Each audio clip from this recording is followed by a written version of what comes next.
जय हिंद दोस्तों। Blender animation की नई क्लास में आपका एक बार फिर से स्वागत है। मैं हूं नीलेश और आज हम लोग इस पार्टिकल प्रॉपर्टी का जो ऑप्शन है उसके बारे में समझेंगे कि किस प्रकार से पार्टिकल्स का यूज करके हम लोग ब्लेंडर में कुछ नई चीज़ें क्रिएट कर सकते हैं। तो चलिए क्लास को शुरू करते हैं। ए से सबको सेलेक्ट कर लेते हैं और इन्हें फिलहाल कर देते हैं डिलीट। शिफ्ट ए प्रेस करेंगे, मेश पे जाएंगे और हम लोग मंकी को ऐड कर लेते हैं। नम पीरियड प्रेस करके इसके पास में आ जाना है।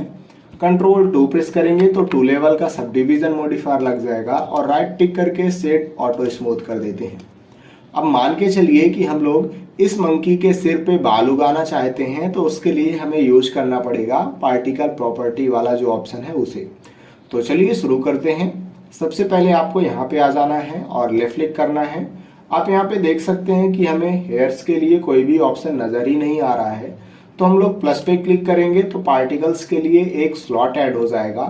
अब यहाँ पे हमें हेयर का ऑप्शन मिल जाएगा, इस पे हम लोग लेफ्ट क्लिक करेंगे। जैसे ही लेफ्ट क्लिक करते हैं तो आप देखिए कि मंकी के पूरे शरीर में बाल उग गए हैं।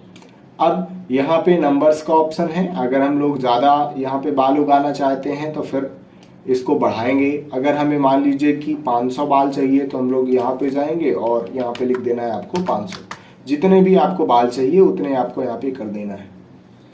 फिर हेयर लेंथ का ऑप्शन मिल जाएगा। अगर हमें ज़्यादा लंबे बाल चाहिए तो हम लोग हेयर लेंथ को बढ़ा करके ज़्यादा करेंगे। अगर हमें छोटे बाल चाहिए तो हम लोग यहाँ पे इस वैल्यू को घटा देंगे। अगला जो ऑप्शन है वो है सेगमेंट्स का। थोड़ा सा इसे समझ लेते हैं। सेगमेंट्स को मैं समझाने के लिए अभी हेयर का जो नंबर है उसे कर देता हूँ 1। तो आप देख सकते हैं कि यहाँ पे सिर्फ और सिर्फ एक ही बाल नजर आएगा। सेगमेंट्स का मतलब ये हुआ कि ये जो बाल है वो कितनों हिस्से में डिवाइड हो सकता है, मतलब बीच में कितने सेगमेंट्स हैं। अभी यहाँ पे फिलहाल 5 सेगमेंट होंगे, मतलब ये जो बाल है वो 5 जगहों से मुड़ सकता है। तो सेगमेंट्स का मतलब वो होता है, जैसे हम लोग लूप कट वगैरह लगाया करते हैं ना, सेम उसी तरीके से यहाँ पे सेगमेंट्स भी काम कर रहा है। अभी फिलहाल हम लोग नंबर्स को बढ़ा के कर देते हैं 1000। अब यहाँ पे प्रॉब्लम ये आ गई है कि जो मंकी में बाल उगे हुए हैं वो पूरे के पूरे शरीर में बाल उगे हुए हैं। अगर हम ये चाहते हैं कि ये जो बाल है वो सिर्फ और सिर्फ इस मंकी के सिर पे उगे, तो उसके लिए हम लोग वर्टेक्स ग्रुप वाला जो ऑप्शन है उसे यूज में लाएंगे। हमने आपको ऑलरेडी बताया हुआ है कि जब भी हमें किसी भी मॉडिफायर का कुछ खास जगह पे ही इफेक्ट देखना हो तो उसके लिए हम लोग वर्टेक्स ग्रुप का ऑप्शन आजमाएंगे। उसी तरीके से इस पार्टिकल सिस्टम वाले में भी काम करना है। सबसे पहले तो हम लोग यहाँ पे आ जाएंगे और आपको वर्टेक्स ग्रुप का ऑप्शन मिल जाएगा। इस पे हम लोग लेफ्ट क्लिक करके देखेंगे तो आप देखिए कि डेंसिटी का ऑप्शन मिल रहा है और यहाँ से हम लोग वर्टेक्स ग्रुप को सेलेक्ट कर सकते हैं। अभी हमने अपने ब्लेंडर फाइल में कोई भी वर्टेक्स ग्रुप नहीं बनाया हुआ है, इसी कारण से यहाँ पे कोई भी ग्रुप नजर नहीं आ रहे हैं। तो सबसे पहले चलिए हम लोग एक ग्रुप बना लेते हैं और उस ग्रुप में आपको उन सभी फेसेस असाइन कर देना है जिसमें हम लोग बाल उगाना चाहते हैं। तो वर्टेक्स ग्रुप के लिए आपको यहाँ पे ऑप्शन मिलेगा, आपको लेफ्ट क्लिक करना है। माउस व्हील को हम लोग रोटेट कर लेंगे तो ऊपर साइड हमें वर्टेक्स ग्रुप का ऑप्शन मिल जाएगा। इस पे हम लोग जाएंगे और प्लस पे क्लिक करना है तो आप देखिए कि ग्रुप का ऑप्शन आ रहा है। हम लोग चाहें तो इसका नाम भी चेंज कर सकते हैं। आपको यहाँ पे जाना है और लेफ्ट क्लिक करना है 2 बार और यहाँ पे हम लोग लिख लेते हैं हेयर ग्रुप, जिससे हमें ये पता रहे कि इस ग्रुप में जो फेसेस हैं उन सभी में हमें हेयर उगाना है। अब देखिए हमें असाइन करना है फेसेस को इस ग्रुप में, तो हमें अगर फेसेस सेलेक्ट करना है तो कहाँ जाना पड़ेगा, एडिट मोड में। टैब दबा के हम लोग चले जाते हैं एडिट मोड में और 3 प्रेस करके फेस सिलेक्शन मोड में चले जाना है और हम लोग यहाँ से फेसेस को सेलेक्ट कर लेते हैं। कंट्रोल दबा के आप फेसेस को सेलेक्ट कीजिए तो बीच में जो भी फेसेस बचेंगे वो भी सिलेक्ट होते जाएंगे।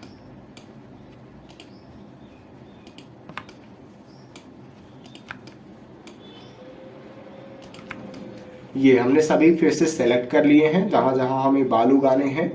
अब हम लोग यहाँ पे जाएंगे और असाइन पे आपको टिक कर देना है, यानी कि इस हेयर ग्रुप वाले वर्टेक्स ग्रुप में ये जो फेसेस हमने सेलेक्ट किए हुए हैं ये असाइन हो चुके हैं।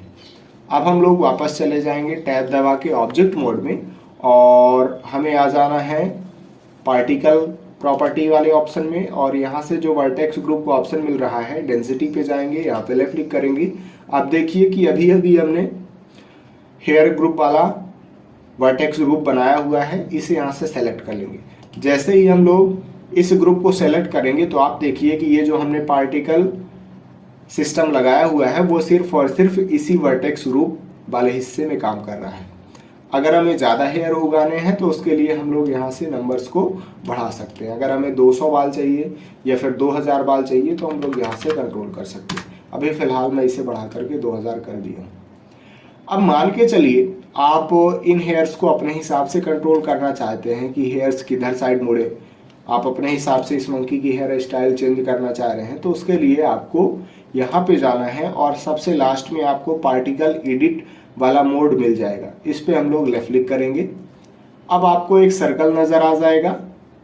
इस सर्कल को हम लोग या प्रेस करके छोटा या बड़ा कर सकते हैं। अभी फ़िलहाल मैं इसे कर लेता हूँ इतना बड़ा। अब आपको लेफ्ट क्लिक करना है और लेफ्ट क्लिक किए हुए इस सर्कल को ड्रैग करना है। तो आप देखिए कि इस सर्कल के अंदर जो भी बाल फंसेंगे वो सभी के सभी मुड़ रहे हैं। अगर हम लोग स्ट्रेंथ को ज़्यादा करना चाहते हैं तो आपको शिफ्ट F प्रेस करना है, और अगर आप 100% स्ट्रेंथ कर देंगे, 100% का मतलब एक हुआ, अगर हम लोग 100% कर देंगे तो अब देखिए कि जो बाल हैं वो ज़्यादा इफेक्ट होंगे। या फिर आपके पास यहाँ पे ऑप्शन मिल जाएगा, स्ट्रेंथ का भी ऑप्शन मिल रहा है और यहाँ पे रेडियस का भी ऑप्शन मिल रहा है। हालांकि हम लोग ज़्यादातर शॉर्टकट का ही यूज़ करने वाले हैं। ये फिर अगला जो ऑप्शन है यहाँ पे ये ऐड के लिए है। अगर हमें ज़्यादा बाल चाहिए कहीं पे तो हम लोग वहाँ पे क्लिक कर देंगे तो आप देखिए कि ज़्यादा बाल वहाँ पे हो जाएंगे। और इन्हें मोड़ना है तो हम लोग यहाँ पे जाएंगे और यहाँ से हम लोग इन्हें मोड़ सकते हैं। आप देखिए थोड़ा सा मैं जूम कर लेता हूँ यहाँ पे। आप देखिए कि ये जो बाल हैं ये मुड़ रहे हैं, जैसे यहाँ से मुड़ रहा है तो यानी कि ये एक सेगमेंट हुआ, ये दूसरा सेगमेंट हुआ। उसी तरीके से सेगमेंट्स काम करता है। ये जितने ज़्यादा सेगमेंट्स होते हैं उतना ज़्यादा स्मूथली हमारे बाल मुड़ने वाले हैं। जैसे यहाँ पे बीच में अभी सेगमेंट नहीं है तो यहाँ से मुड़ गया हमारा बाल और फिर यहाँ से मुड़ गया हमारा बाल। बाकी बीच में अगर सेगमेंट होता तो और भी ज़्यादा बढ़िया स्मूथली मुड़ता है। अगर हमें बालों को कट करना है तो उसके लिए हमें यहाँ पे सीजर मिल जाएगा। इस पर हम लोग लेफ्ट क्लिक करेंगे और अब हम लोग यहाँ से बालों को कट कर सकते हैं। अगर हमें फिर से बालों को कंघी करना है तो फिर हम लोग यहाँ पे जाएंगे कॉम पे, और अब हम लोग बालों को यहाँ आसानी से मोड़ सकते हैं। स्ट्रेंथ को मैं ज़्यादा कर लेता हूँ, शिफ्ट F हम लोग प्रेस करेंगे और स्ट्रेंथ को कर लेते हैं 1, और यहाँ से हम लोग अपने हिसाब से बालों को मोड़ सकते हैं। जिस भी तरीके से हमें यहाँ पे मोड़ना है उस तरीके से हम लोग मोड़ सकते हैं।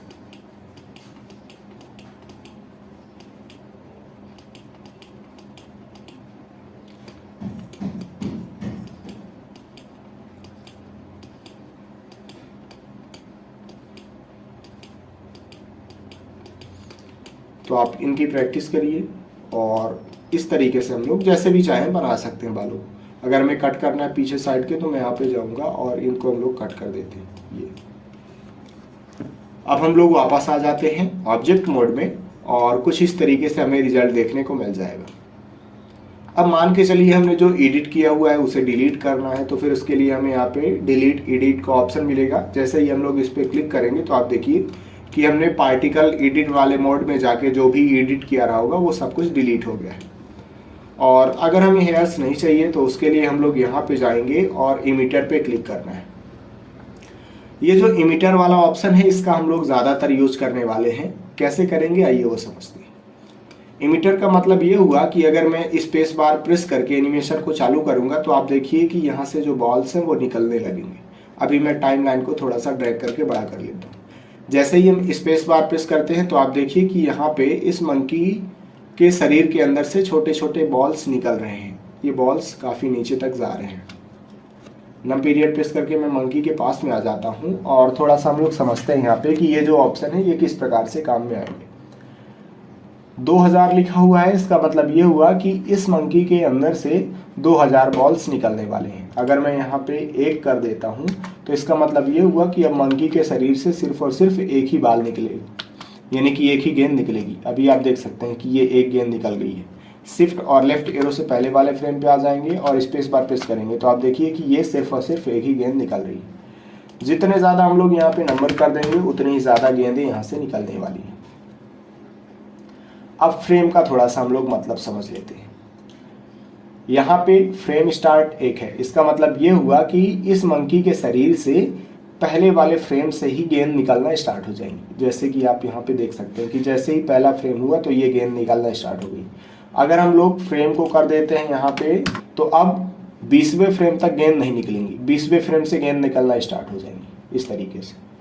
एंड है हमारा 200 फ्रेम, यानी कि 200 फ्रेम तक ये गेंदें निकलने वाली हैं। ये 200 फ्रेम तक आ गए हम लोग, यहाँ तक गेंद निकलेंगी। उसके बाद ये देखिए कि गेंदें निकलना यहाँ से बंद हो गई हैं। अब ये जो गेंदें निकल चुकी थी वही गेंदें बस नीचे साइड जाएंगी, बाकी अब गेंदें यहाँ से निकलने वाली नहीं है। लाइफ टाइम का मतलब हुआ यहाँ पे 50 फ्रेम। जैसे देखिए यहाँ पे जो गेंद है वो 20वें फ्रेम से निकल रही है, और कोई भी गेंद जैसे 20वें फ्रेम पे निकलेगी। मैं आपको एग्जांपल के साथ दिखाता हूँ। जैसे ये वाली गेंद 20वें फ्रेम पे निकल गई, ठीक है। अब ये लाइफ टाइम इसकी क्या है, लाइफ टाइम है इसकी 50 फ्रेम, यानी कि 20वें फ्रेम से निकली है और ये 50 फ्रेम तक जिंदा रहेगी। 50 फ्रेम का मतलब कितना कहलाएगा यहाँ के लिए, 20 फ्रेम में ये ऑलरेडी निकल चुकी है और ये जिंदा रहेगी अभी 50 फ्रेम तक, यानी कि टोटल ये 70वें फ्रेम तक हमें नजर आएगी। फिर उसके बाद वो गायब हो जाएगी। जैसे आप देखिए कि स्पेस बार जब हम लोग प्रेस कर रहे हैं तो ये जो गेंदें हैं वो गायब हो जा रही हैं।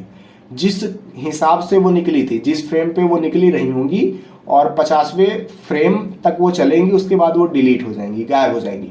जैसे मान लीजिए कि कोई भी गेंद है वो 100वें फ्रेम पे निकल रही है।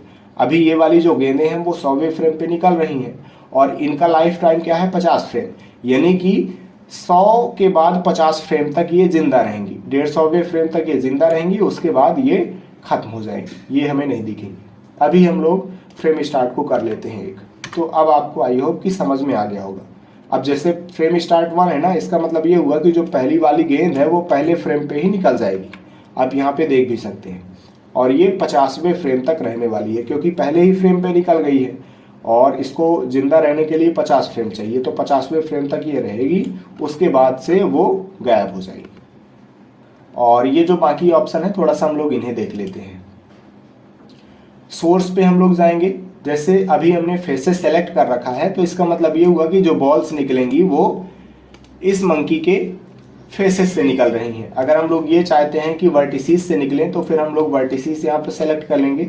अब जो यहाँ पे निकल रही हैं गेंदें वो सभी के सभी निकल रही होंगी वर्टिसीज से।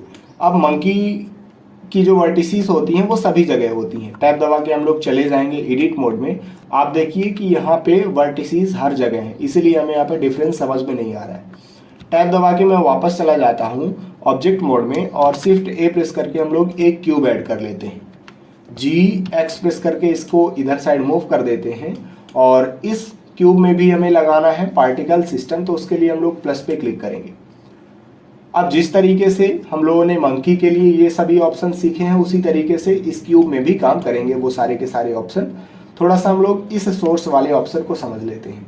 जैसे अभी फेसेस पे टिक है, इसका मतलब ये हुआ कि ये जो गेंदें निकलेंगी वो अभी इस क्यूब के फेसेस से निकलने वाली हैं। लेकिन अगर हम लोग वर्टिसीज पे टिक कर देंगे तो अब जो गेंदें निकलेंगी वो सभी की सभी वर्टिसीज से निकलने वाली हैं। हमारे पास यहाँ पे वॉल्यूम का भी ऑप्शन मिल जाएगा। वॉल्यूम का मतलब ये हुआ कि उसके अंदर से निकलने वाली है गेंदें, ये ठीक है। तो अभी हम लोग फिलहाल इसे फेसेस पे ही टिक रहने देते हैं और हम लोग इसे कर देते हैं डिलीट। और मंकी पे हमने ऑलरेडी पार्टिकल सिस्टम लगाया हुआ है तो इसी से हम लोग समझ लेते हैं। मंकी को सेलेक्ट करेंगे और ये आपको आसानी से अब समझ में आ गए होंगे सभी ऑप्शन। थोड़ा सा हम लोग वेलोसिटी वाले ऑप्शन को समझ लेते हैं। 1 प्रेस करके फ्रंट व्यू में आ जाएंगे। वेलोसिटी पे आपको टिक करना है और यहाँ पे आप देखिए कि एक्स एक्सिस, वाई एक्सिस और जेड एक्सिस के लिए हमें वेलोसिटी देखने को मिल जाएगी। अगर हम लोग ये चाहते हैं कि हमारे ये जो पार्टिकल्स हैं वो एक्स एक्सिस में कुछ वेलोसिटी से निकलें, तो उसके लिए हम लोग इस एक्स वाली वैल्यू को बढ़ा सकते हैं। अब आप देखिए कि जो हमारे पार्टिकल्स निकल रहे हैं वो एक्स एक्सिस में कुछ वेलोसिटी के साथ निकल रहे हैं और जो इनिशियल वेलोसिटी है वो कितनी है, 1.31 है।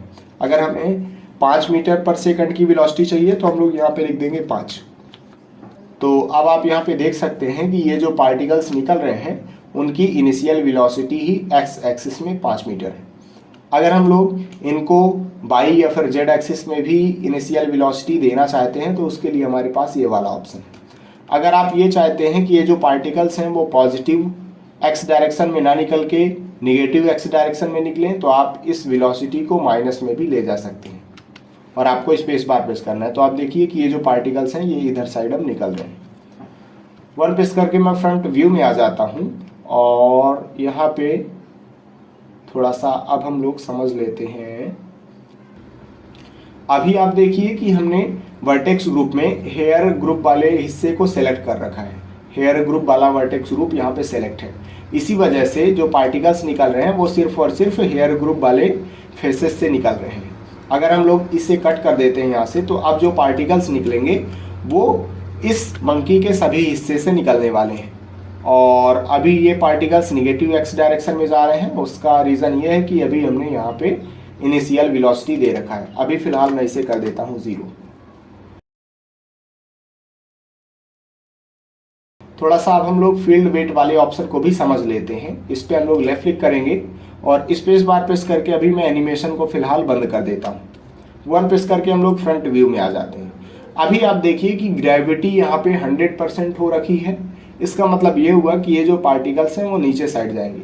लेकिन अगर हम लोग ग्रेविटी को 0 कर देते हैं, अब ये पार्टिकल्स नीचे साइड नहीं जाने वाले हैं क्योंकि हमने ग्रेविटी को 0 कर दिया है। अब ये जो पार्टिकल्स हैं वो किसी भी डायरेक्शन में जा सकते हैं। आप यहाँ पे देख सकते हैं कि ये जो पार्टिकल्स हैं वो किसी भी डायरेक्शन में अब ये जा रहे हैं। अगर हम लोग ज़्यादा समय तक पार्टिकल्स को देखना चाहते हैं तो उसके लिए हम लोग यहाँ पे जाएंगे और ये जो लाइफ टाइम है इसको बढ़ा देते हैं। अभी मैं जैसे 250 फ्रेम तक एनिमेशन कर रहा हूँ तो यहाँ पे हम लोग लाइफ टाइम को कर देते हैं 250, यानी कि ये हमेशा ये चलते रहेंगे। अब हम लोग स्पेस बार प्रेस करके देख सकते हैं कि ये जो पार्टिकल्स हैं वो गायब नहीं हो रहे हैं, वो पूरा दिखेंगे हमें लास्ट तक। नंबर काफ़ी ज़्यादा है यहाँ पे तो मैं इन्हें घटा करके कर देता हूँ 500 और आपको यहाँ पे स्पेस बार प्रेस करना है। मान के चलिए हम लोग इस मंकी के अंदर से ये वाली बॉल्स ना निकाल के मंकी ही निकालना चाहते हैं तो फिर उसके लिए भी हमारे पास ऑप्शन है। आपको रेंडर वाले ऑप्शन में जाना है और आप यहाँ पे देखिए कि रेंडर एज में पाथ सेलेक्ट है। हम लोग यहाँ से ऑब्जेक्ट को सेलेक्ट कर लेते हैं। ऑब्जेक्ट का मतलब ये हुआ कि हमें जिस भी ऑब्जेक्ट को निकालना है इस मंकी के अंदर से उसे हम लोग सेलेक्ट करने वाले हैं। तो हमने यहाँ से ऑब्जेक्ट को सेलेक्ट कर लिया। अब इस स्पीकर की सहायता से उस ऑब्जेक्ट को सेलेक्ट करना है जिसे हम लोग इस मंकी के अंदर से बाहर निकालना चाहते हैं। अभी तो हमारे पास कोई भी ऑब्जेक्ट नहीं है। शिफ्ट ए प्रेस करके चलिए मैं ऐड कर लेता हूँ एक मंकी। ये हमने मंकी ऐड कर लिया। 1 प्रेस करके फ्रंट व्यू में आ जाएंगे और GX प्रेस करके मैं इधर साइड कर देता हूँ इसे मूव और यस प्रेस करके हम लोग कर देते हैं इसे स्केप। अब मान के चलिए हमें इस मंकी को ही निकालना है इसके अंदर से। तो सबसे पहले इसे सेलेक्ट करेंगे जिसमें हमने पार्टिकल सिस्टम लगाया हुआ है और हम लोग वापस जाएंगे रेंडर वाले ऑप्शन में। हमने यहाँ पे रेंडर एज में ऑब्जेक्ट को सेलेक्ट कर दिया है और इस स्पीकर की सहायता से उस ऑब्जेक्ट को सेलेक्ट कर लेना है। मैं इस मंकी को निकालना चाहता हूँ तो इसे सेलेक्ट कर लेंगे। अब स्पेस बार प्रेस करके देखेंगे तो आप देखिए कि यहाँ से मंकी निकल रहे हैं। इनका साइज थोड़ा सा छोटा है तो हम लोग इस मंकी को सेलेक्ट करेंगे और यस प्रेस करके इसे बड़ा कर लेते हैं। जितना बड़ा हम लोग इस मंकी को करते जाएंगे उसी के हिसाब से ये वाले मंकी भी बड़े होते जाएंगे क्योंकि यही वाला मंकी तो इसके अंदर से निकल रहा है। स्पेस बार प्रेस करके आप देख सकते हैं कि ये मंकी निकल रहा है। अगर आपको ये वाला मंकी ना निकाल के कोई दूसरी ऑब्जेक्ट निकालना है तो आप वो भी कर सकते हैं। आप दूसरी ऑब्जेक्ट सेलेक्ट कर लीजिए। तो जो ऑब्जेक्ट आप सेलेक्ट करेंगे वही ऑब्जेक्ट यहाँ पे निकलने वाली है। ये इसे सेलेक्ट कर लेते हैं। अब यहाँ पे आपको और भी बहुत सारे ऑप्शन मिल जाएंगे, आपको इन्हें यूज करना है। स्केल रैंडमनेस का ऑप्शन है। इसे अगर हम लोग बढ़ा देते हैं तो इसका मतलब ये हुआ कि आप देखिए कि जो मंकी हैं वो अलग अलग साइज में आपको मिल जाएंगे। कुछ मंकी बड़े हैं, कुछ मंकी बहुत छोटे हैं, आपको यहाँ पे नजर आ रहे होंगे। अगर हम लोग इसे 0 कर देते हैं इसका मतलब ये हुआ कि सभी मंकी का जो साइज है वो इसी मंकी के बराबर रहने वाला है, यानी कि इसी के हिसाब से रहेगा। सभी मंकी एक ही जैसे आपको नजर आएंगे। अगर आपको छोटा या फिर बड़ा करना है मंकी को तो आप यहाँ से भी कर सकते हैं। तो ये भी एक तरीका है। या तो आप इस मंकी को सेलेक्ट करके इसे स्केल कर दीजिए या फिर आपको यहाँ पे जो ऑप्शन मिल रहा है स्केल के लिए उसका भी आप यूज कर सकते हैं। कहाँ गया ऑप्शन? ये वाला ऑप्शन आपको मिल जाएगा रेंडर वाले ऑप्शन में। तो कुछ इस तरीके से हम लोग इसका यूज कर सकते हैं। अब इसका यूज क्या होता है, कैसे अपन लोग करते हैं, तो आपको मैं बताता हूँ। आप प्रोफेसर ऑफ हाउ की वीडियो देखिएगा, उनके बैकग्राउंड में पीछे साइड बहुत छोटे छोटे पार्टिकल्स मूव किया करते हैं। वो सब कुछ इसी तरीके से वो क्रिएट किया करते हैं। मैं आपको आगे चल के सिखाऊंगा जब हम लोग उनके तरीके की एक वीडियो कोई भी बना के देखेंगे कि कैसे पूरी वीडियो कंप्लीट करी जाती है, तो वो हम लोग आगे चल के देखेंगे। लेकिन हमने इसका यूज आपको बताया हुआ है कि कैसे इनका यूज करना होता है। तो चलिए फिलहाल अभी हम लोग खत्म करते हैं इस क्लास को, और आगे की क्लासेस में अब हम लोग लाइटिंग के बारे में सीखने वाले हैं और फिर सीखेंगे कि किस प्रकार से हमें फाइल को रेंडर करना होता है। तो चलिए अगली क्लास में मिलते हैं। जय हिंद।